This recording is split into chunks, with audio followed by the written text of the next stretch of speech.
Friends, ఈరోజు వీడియోలో టమాటా పప్పు రెసిపీ ఎలా చేసుకోవాలో చూద్దాము. దీనికోసమైతే ఒక గ్లాస్ కందిపప్పుని బాగా కడిగేసి ఒక 3 లేదా 4 గ్లాసుల నీళ్లు వేసి కుక్కర్లో ఒక 3 విజిల్లు వచ్చేంత వరకు ఉడికించుకోవాలి.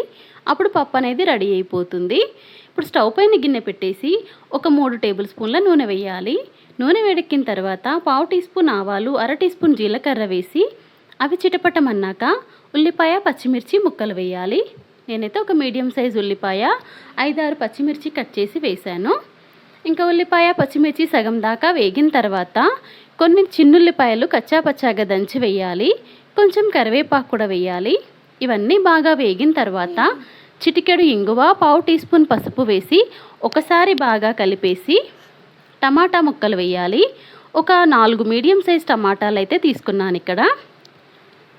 ఇప్పుడు టమాటాల్లో ఉప్పు వేయాలి. 1 టేబుల్ స్పూన్ అంత ఉప్పు వేసి ఒకసారి కలిపేసి మూత పెట్టి ఒక 2 నిమిషాలు ఉడకనివ్వాలి.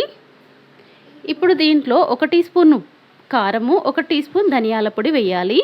అంటే పచ్చిమిర్చి ఎక్కువగా వేశాను కాబట్టి కారం తక్కువ వేశాను. మీరు తినే కారాన్ని బట్టి వేసుకోండి. ఇప్పుడు ఒక 5-6 నిమిషాల్లో టమాటా అయితే మంచిగా మెత్తగా ఉడికిపోయింది. ఇప్పుడు దీంట్లో ఉడికించిన కందిపప్పు వేయాలి.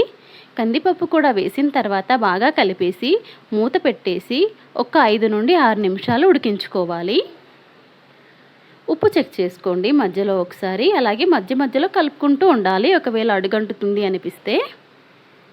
ఇంకా అంతే అండి. 5-6 నిమిషాలు ఉడికిన తర్వాత కొంచెం కొత్తిమీర ఆకు వేసేసుకొని స్టవ్ ఆఫ్ చేసుకుంటే టమాటా పప్పు అయితే రెడీ అయిపోతుందండి.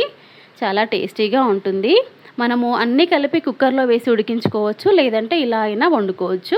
దేని టేస్ట్ దాందే అండి. ఇలా వండుకుంటే చాలా బాగుంటుంది.